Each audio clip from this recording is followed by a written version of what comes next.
Ang tao kasi minsan to see is to believe. Dapat makita ko muna, Brother Rod, bago ako maniwala.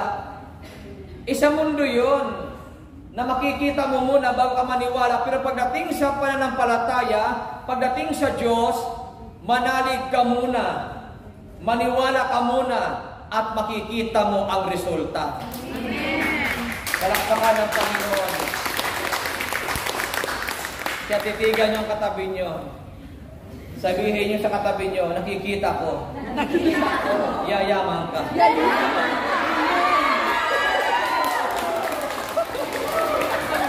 Pagdating talaga sa pagyaman, ang dami ito. Bakit? Ayaw naman ng Diyos ang tao ay maghihirap eh. O di ba sa aklat ng Jeremiah chapter 29 verse 11, ang plano ng Diyos sa tao ay guminhawa, hindi para maghirap.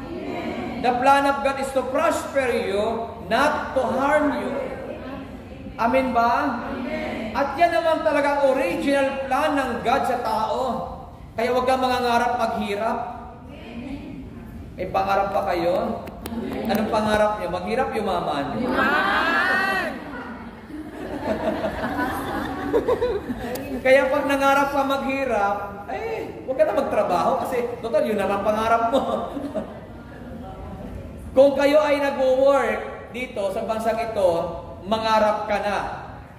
Tatandaan natin, ang daan sa tagumpay ay walang iba kundi si Jesus Christ.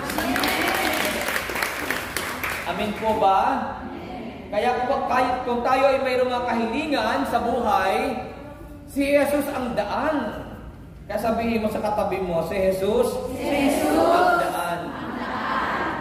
Ngayon ang tanong ganito, Brother Rod, bakit may mga pagkakataon na hindi ako natutugon ng Diyos, hindi ako tinutugon ng Diyos? Bakit may mga ganong pangyayari? Pray naman ako ng pray, tapos nangangarap naman ako, pero bakit ang pangarap ko ay para bagang malabo, parang plastic labo? Mabuti pang plastic labo, napapakinabangan. Pag nagkakainan, nagkasyaron pa sila. So bakit may mga ganong pangyayari? May mga ganong mga pagkakataon? Anong dahilan? Pakinggan niyo ito mga kapatid. Sabi po ng Isaiah chapter 59, verse 2. Sabi dito, ngunit ang sala mo ang nagiging dahilan, kaya hindi marinig ang dalangin mo. At siya ring dahilan ng paglalayo ninyo.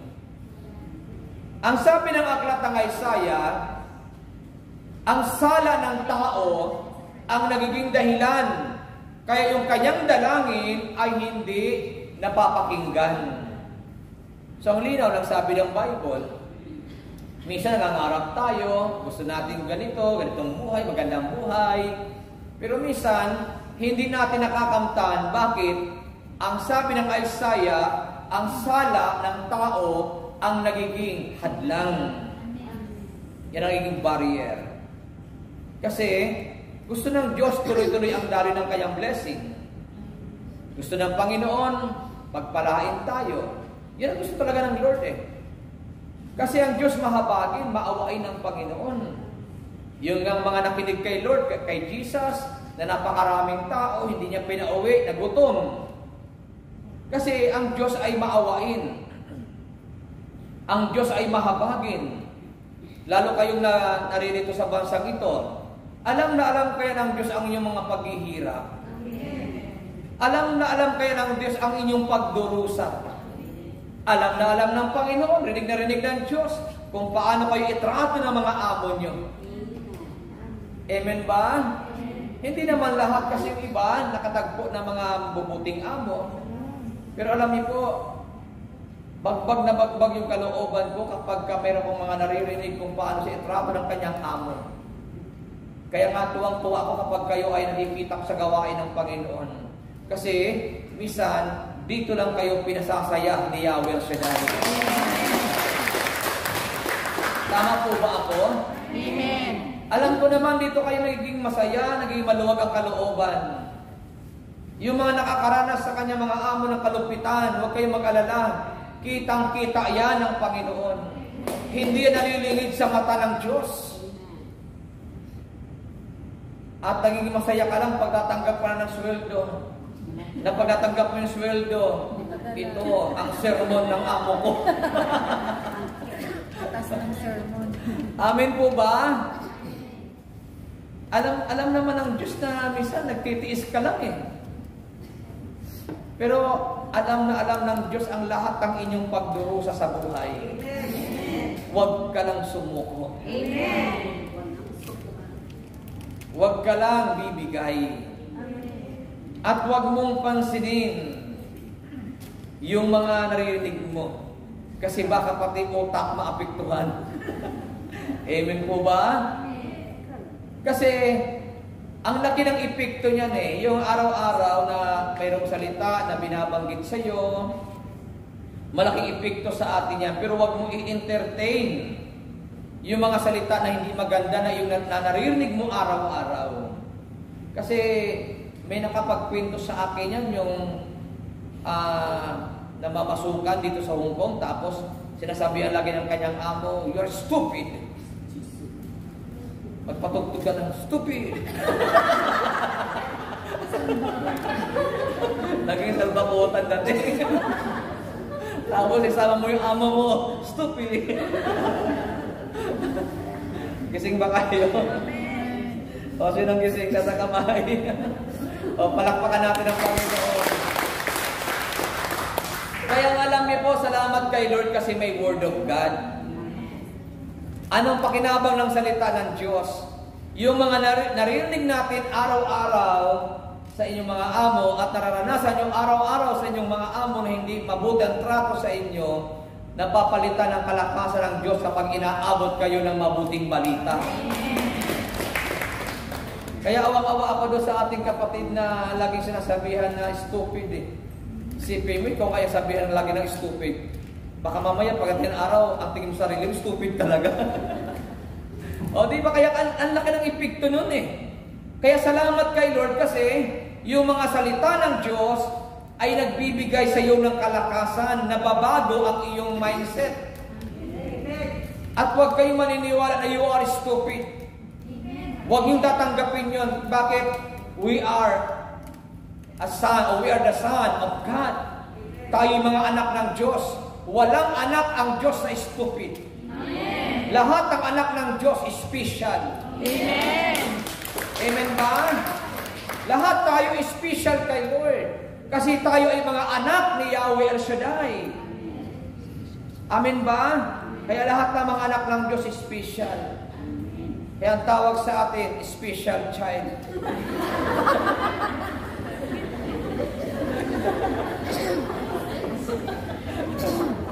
O, tingin ulit sa katabi.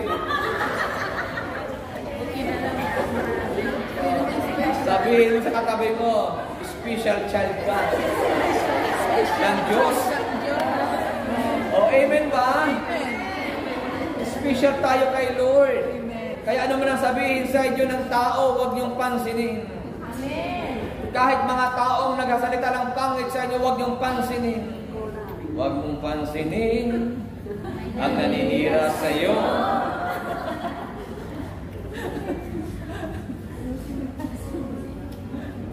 Andyan pa ba kayo?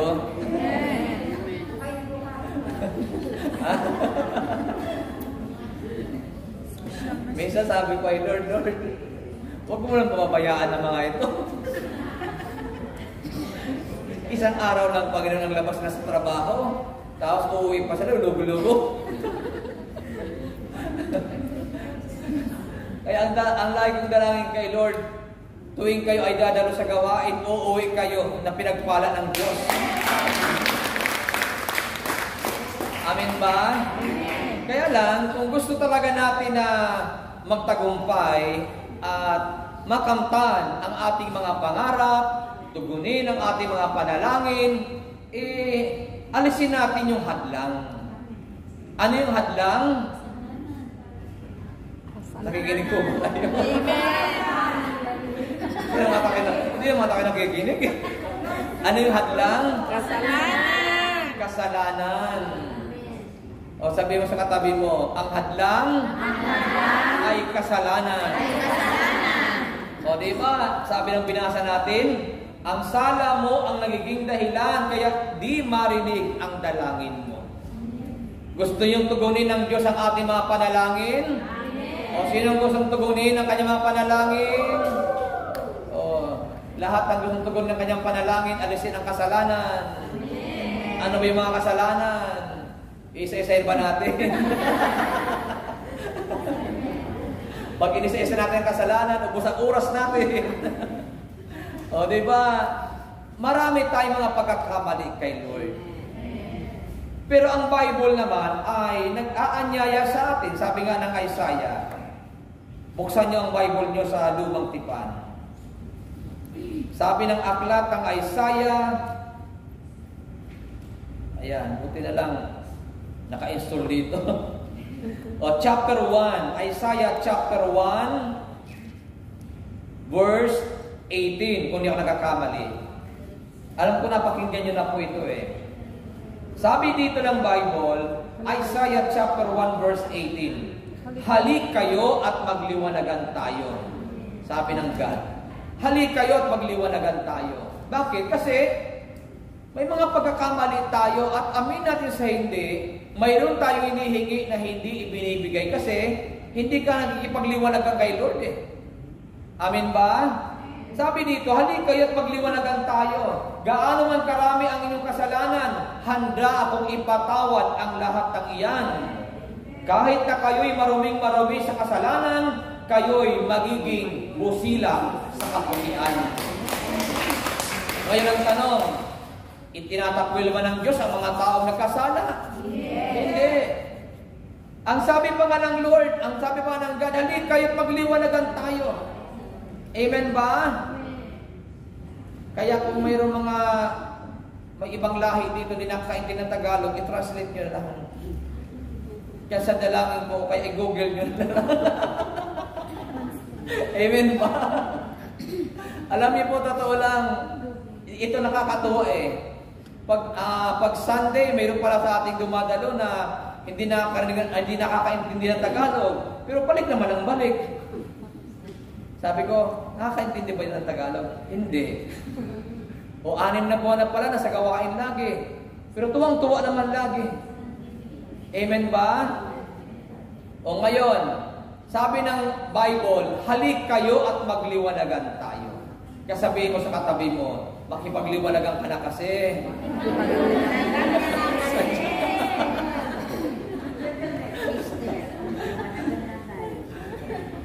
Sabi ni Jesus, I am the way.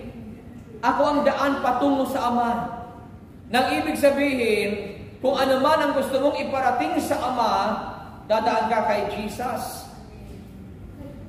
Halimbawa, tayo ay mga nagkasala, nagkamali, yun ang hadlang eh. Kaya hindi tayo napagpapala. Hindi naririnig ang ating mga dalangin kasi maraming